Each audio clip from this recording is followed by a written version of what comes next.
Good morning everybody, and welcome to this new edition, a new day of Propenomy Bites.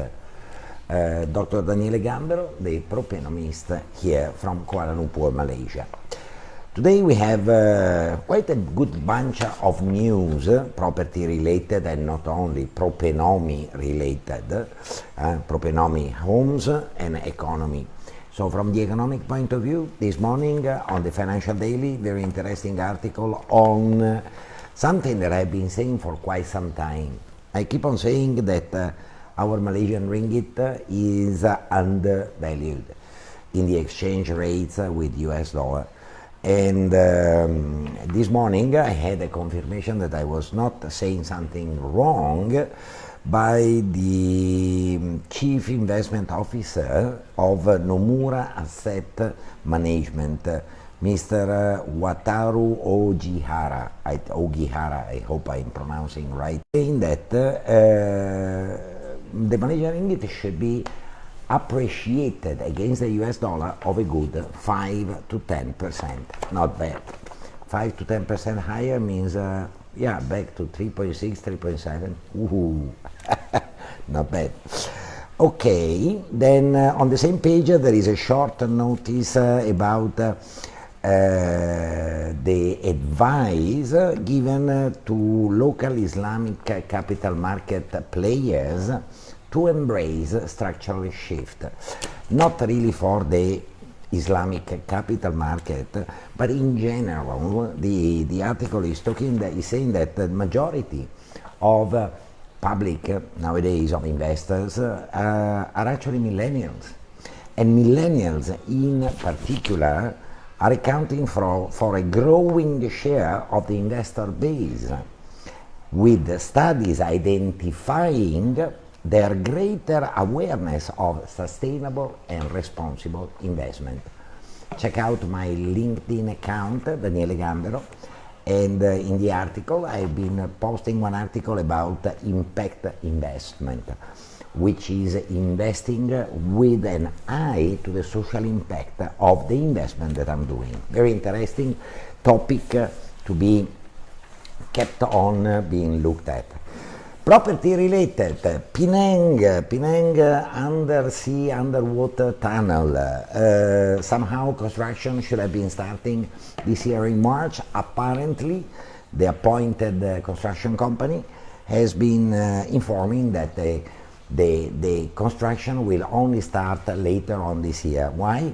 Because apparently they reclaimed the land under the Eastern and Oriental enclave right in front of Georgetown, between Pulau Penang and the mainland. It's not yet completed, and of course to start the construction of an underwater tunnel they need a properly consolidated piece of land to start excavation and to start all the work. So this will happen, definitely is happening, but a bit delayed, not that much. Interesting, from the East Coast, from Kuantan, there has been I don't know how many of you were aware of it. Can you remember back 3-4 years ago there has been a huge hoo-ha on the bauxite mining nearby Kuantan, as Kuantan was one of the main harbor from where bauxite is the ore that is used to produce aluminium, and there is a huge demand of aluminium around the world. After the big hoo-ha for the pollution caused by bauxite mining, the mining process has been freezed for 3 years. The 3 years will expire at the end of March this year. After that, no more freezing. So bauxite export will start again rolling, producing economic growth, because the demand of aluminium is impressive from all around the world, and all the local producers were pressed to start again supplying the bauxite mineral to produce aluminium. Now we will be back into the world market, world arena. This will bring in what? Increase in GDP, will generate again job opportunities in Kuantan. Kuantan is one of the hotspots that I'm keeping under control, under my eyes, under my Propenomy lens, since quite some time, since the time in which the harbor was announced to become bigger and more automated. Now with this unfreeze of the bauxite mining, all the properties in the Kuantan area should be start moving again. If the ECRL will then be also confirmed, then we will have a winner for sure, 100% winner. Few more news. One is keep on confirming that Trump is really the most unconventional leader that we have been seeing in the last 2 decades, probably. As I think back in December or January, I was talking about his test of the world economy breaking point. Luckily, he didn't came to see where it is.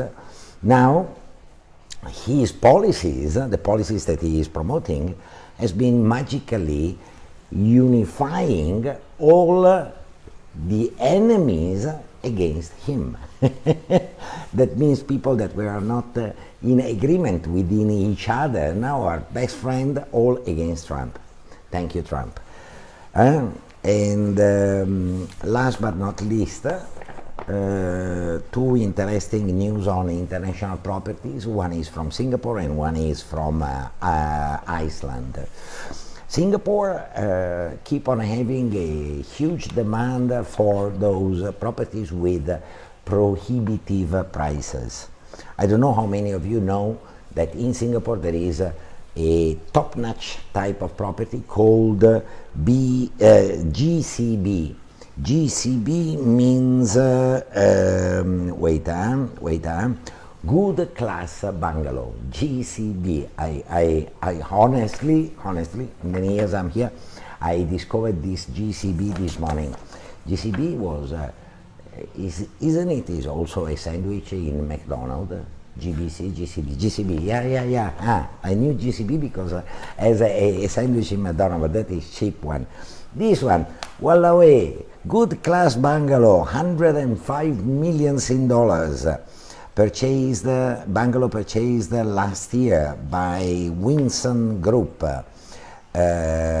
Tony Tang, the chairman of Hong Kong-based oil trader Winson Group.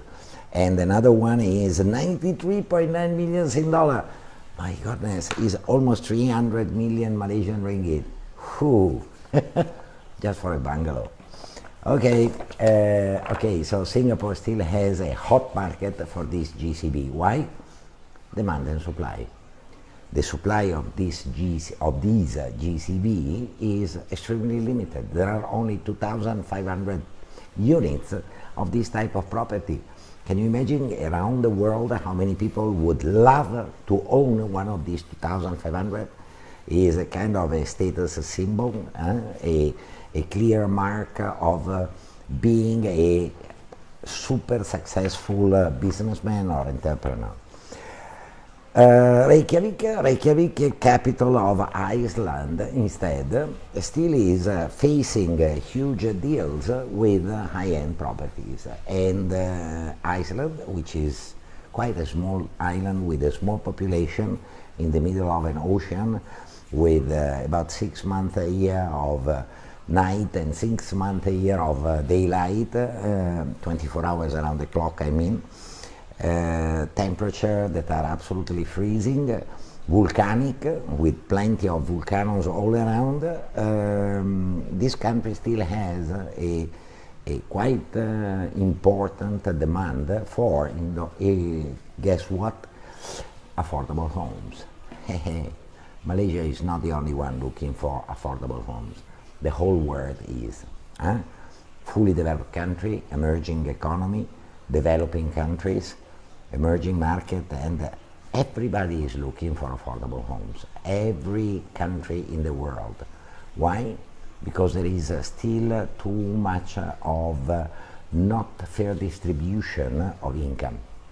What government from all around the world, and Malaysia, no exception on it, should be start doing is, beside pushing the supply side in providing more affordable values for dwellings, start looking also into how to generate higher income, higher purchasing power, enhance the status of the rakyat, bring them to educate themselves more, raise the status of Malaysia as a manufacturing, logistic, education, healthcare, tourism related country.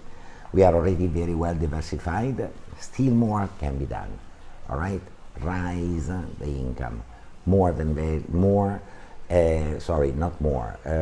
rise the per capita income, and at the same time look into how reduce the cost of construction to make housing more affordable. I think this is all for today. I will see you all tomorrow morning at 11 for sure. I wish all of you I don't know if it's today or next few days, Chapco May, almost at the end of the Chinese New Year, and have a great day ahead. See you tomorrow. Ciao.